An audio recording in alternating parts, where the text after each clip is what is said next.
Hai Sobat Kecepikong 1996. Apa kabar semuanya?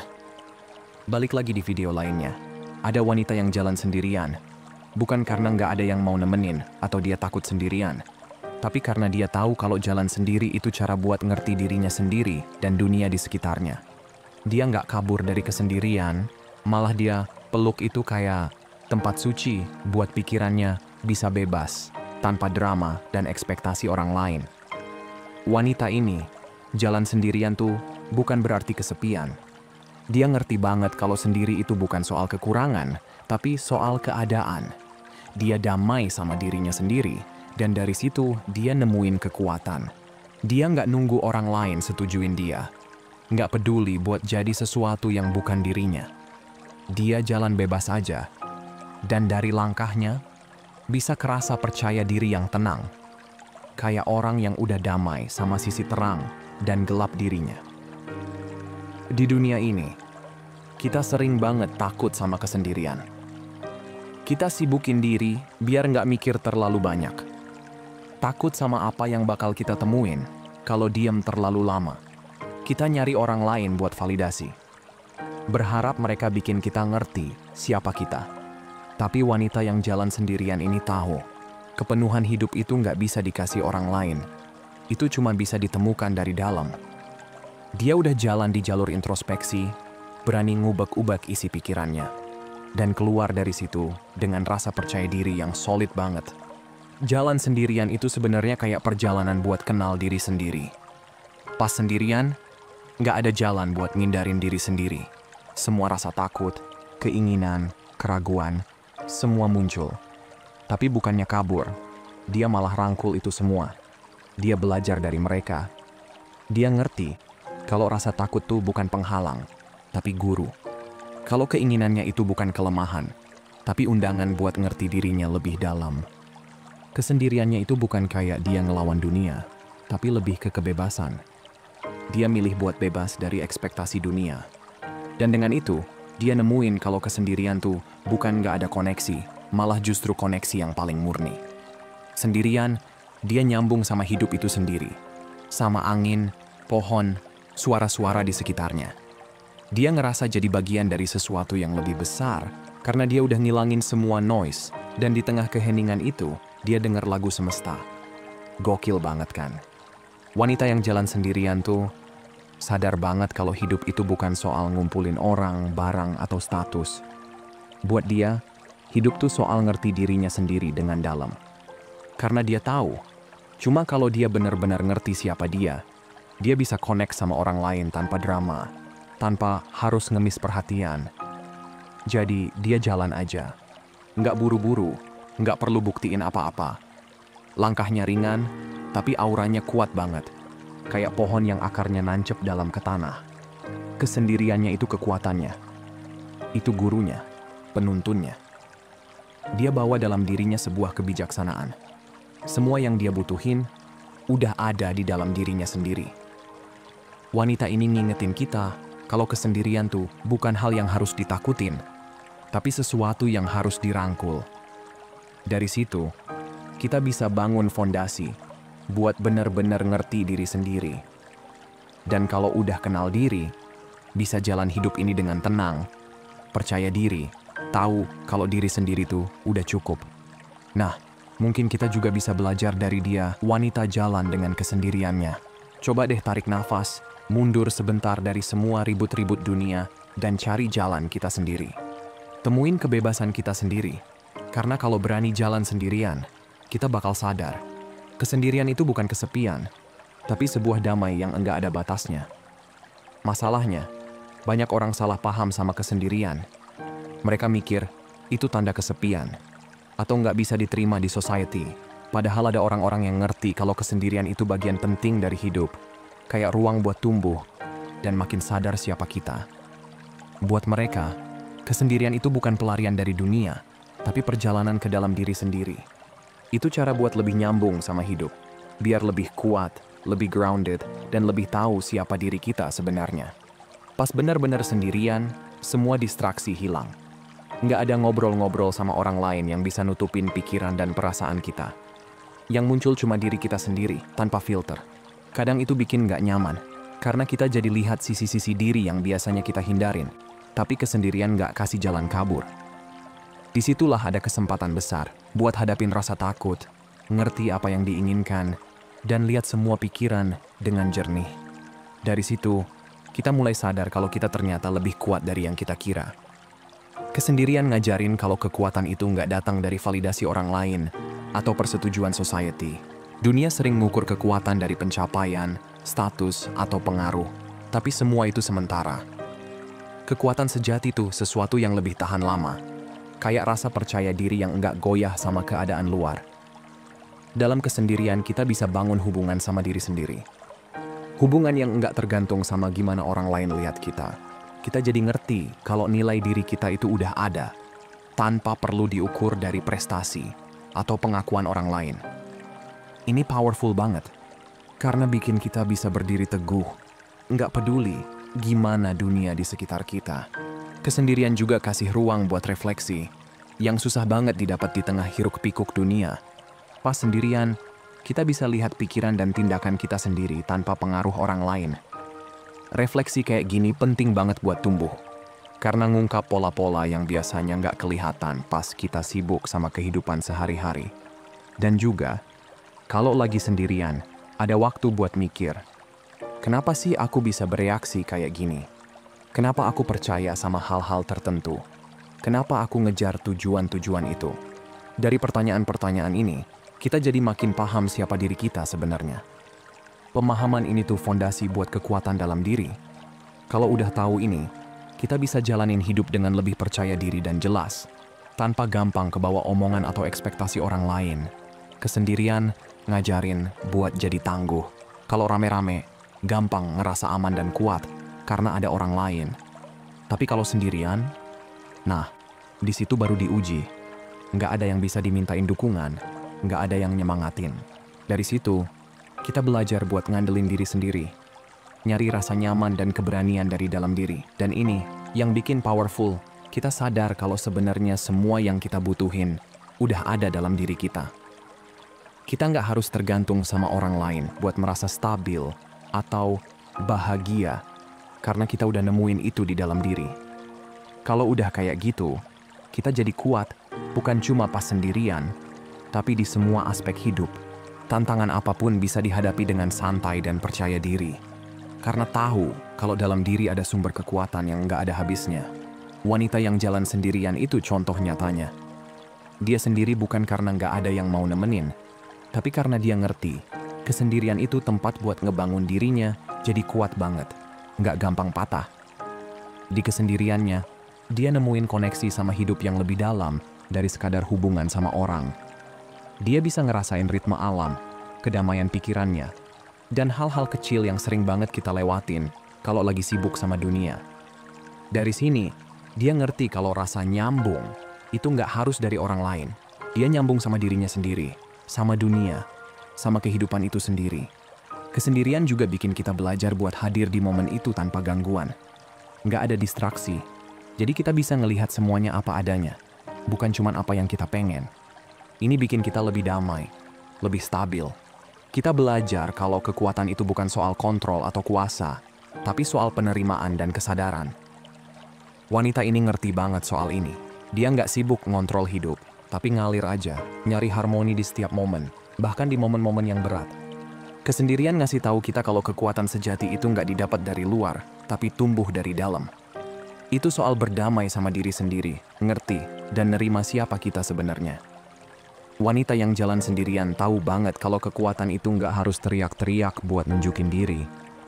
Kekuatan itu diam, tenang, dan nggak tergoyahkan. Dan yang paling keren, dari kesendiriannya, dia nemuin kedamaian yang dunia luar nggak bisa kasih. Berani buat sendirian itu kayak perjalanan ke dalam hati dan pikiran kita sendiri. Emang butuh keberanian, karena nggak ada distraksi atau suara-suara dari luar buat ngelarin ketakutan kita. Tapi justru di situ kita bisa kenal diri kita dengan sangat dalam. Aneh ya, kayaknya paradoks. Tapi makin kita ngerti diri sendiri, makin kita bisa connect sama orang lain dengan cara yang asli, tanpa drama, tanpa pura-pura. Jadi, sebelum nyari koneksi sama orang lain, coba kenal dulu siapa kita. Dari situ, koneksi yang kita bangun bakal jauh lebih nyata dan tulus. Pas kita sendirian, semua topeng, aturan sosial, dan peran yang biasa kita pakai buat ngadepin dunia tuh jatuh. Kita jadi ngelihat siapa diri kita sebenarnya. Keinginan kita, ketakutan, kekuatan, bahkan rasa nggak percaya diri. Semua mulai kelihatan. Kadang ngerasa nggak nyaman sih. Malah mungkin kita ngelawan hal-hal itu. Tapi justru dari situ kita bisa benar-benar paham kenapa kita bertindak seperti ini dan dari mana reaksi kita ke dunia ini berasal. Kesendirian itu kayak kaca yang bikin kita lihat pola-pola hidup kita. Mana yang bikin kita maju, mana yang sebenarnya cuma jadi beban. Kita jadi nemuin bagian diri yang selama ini mungkin kita abaikan atau sembunyiin. Dan dari situ, kita mulai nerima diri kita apa adanya, sebagai manusia yang utuh dan kompleks. Nah, nerima diri ini tuh kunci banget buat koneksi yang asli sama orang lain. Kalau kita udah nggak butuh validasi orang lain buat ngerasa cukup, kita jadi bebas. Hubungan kita nggak lagi penuh sama ekspektasi atau rasa kurang. Kita hadir di situ sebagai diri sendiri, apa adanya, tanpa takut dijudge atau ditolak. Kesendirian ngasih kita kekuatan buat berdiri sendiri, dan itu bikin kita bisa lebih tulus ke orang lain. Kita bisa cerita, bisa buka diri, tanpa harus nunggu orang lain ngeyakinin kalau kita berharga. Dan, anehnya, justru dari situ, orang lain juga bakal ngerasa lebih aman buat jadi diri mereka sendiri. Jadinya, hubungan kita lebih dalam dan lebih nyata. Kesendirian juga ngajarin buat hadir di momen sekarang. Pas sendirian, kita punya waktu buat benar-benar dengar pikiran kita, lihat perasaan kita, dan ngerasain apa yang ada di depan mata. Latihan kayak gini kebawa ke hubungan kita sama orang lain. Kita jadi nggak sibuk mikirin rasa nggak pede atau bayangan-bayangan negatif, karena udah kita hadapin pas sendirian. Kita bisa benar-benar dengerin orang lain tanpa distraksi, hadir sepenuhnya buat mereka. Itu bikin koneksi kita sama orang lain jadi lebih dalam, karena mereka bisa ngerasa kalau kita benar-benar ada buat mereka. Terus, kesendirian juga bikin kita lebih empati. Pas kita lagi sendirian, kita ketemu sama struggle dan rasa rapuh kita sendiri. Dari situ, kita jadi lebih ngerti apa yang orang lain mungkin rasain. Kita jadi lebih nyambung sama hal-hal yang universal dalam hidup manusia. Harapan, ketakutan. Ini bikin kita bisa connect sama orang lain di level yang lebih dalam. Karena kita nggak cuma lihat perbedaan di permukaan, tapi ngerti kemanusiaan yang kita semua punya. Dengan nerima kesendirian, kita juga belajar soal indahnya hubungan yang saling melengkapi, bukan saling bergantung. Kalau kita udah nyaman sendirian, kita ngerti kalau hubungan itu pilihan, bukan kebutuhan mutlak. Kita nggak lagi masuk ke hubungan dengan rasa takut ditinggalin atau rasa harus punya pasangan biar bahagia. Hubungan jadi sesuatu yang kita hargai sebagai tambahan yang berarti, bukan syarat buat ngerasa utuh. Dari situ, kita bisa ngejalanin hubungan dengan rasa bebas, senang, dan syukur. Kita bisa kasih dan terima cinta apa adanya. Karena kita tahu diri kita udah cukup, udah penuh. Keren banget kan pelajaran dari sendirian? Jadi gini, kalau kita udah sadar bahwa hubungan sama orang lain itu bukan buat melengkapi diri kita, tapi lebih ke berbagi kekayaan hidup kita, semuanya jadi beda. Nerima kesendirian itu sebenarnya perjalanan menuju kebebasan batin. Kita jadi nggak tergantung sama validasi orang lain atau standar masyarakat yang kadang nggak masuk akal. Kita mulai nyambung sama orang dari tempat yang tulus, nggak dibuat-buat. Dan yang lebih keren, kesendirian bikin kita sadar kalau semua yang kita butuhin udah ada di dalam diri. Hubungan bukan lagi tempat buat ngisi kekosongan, tapi tempat berbagi siapa diri kita yang utuh. Dengan pola pikir kayak gini, hubungan jadi lebih kuat, penuh makna, dan saling memperkaya. Terus, self-acceptance alias nerima diri sendiri itu kayak tiket menuju kebebasan paling dalam. Pas kita nerima diri apa adanya, dengan semua kekurangan dan kelebihan, kita nggak lagi terikat sama ekspektasi atau tekanan buat jadi orang lain. Tapi bukan berarti kita berhenti berkembang, ya. Lebih ke ngelihat diri sendiri tanpa ngejudge. Kayak, oh, ini gua, dan gua oke sama itu. Kita pelan-pelan ngelepas semua beban standar palsu, baik dari masyarakat atau dari diri sendiri. Dari situ, kita dapat rasa tenang, karena nggak lagi ngejar validasi buat ngerasa cukup. Intinya, nerima diri itu soal merangkul semua sisi kemanusiaan kita. Yang bagus, yang sulit, yang kuat, bahkan yang rapuh. Banyak dari kita ngabisin energi buat nutup-nutupin kekurangan. Kita pengen kelihatan lebih pinter, lebih percaya diri, atau lebih baik dari yang kita rasa. Tapi kalau kita terus nolak sisi gelap kita, konflik batin itu nggak bakal selesai. Pas kita berhenti nolak, semua sisi diri kita bisa hidup bareng dengan damai. Kita sadar kalau diri kita nggak ditentukan sama satu bagian aja, tapi dari keseluruhan pengalaman, pikiran, perasaan, dan tindakan kita. Pas kita udah nerima diri, ada rasa lega yang nggak bisa digambarin. Kita nggak lagi sibuk pakai topeng atau pura-pura jadi orang lain cuma biar diterima. Kita juga nggak lagi ngerasa harus ngikutin standar eksternal yang kadang bikin capek sendiri. Kita jadi ngerti kalau nilai diri kita tuh nggak tergantung sama pencapaian, penampilan, atau apa kata orang. Nilai kita tuh udah ada sejak awal, nggak perlu dicari atau dikasih sama siapa-siapa.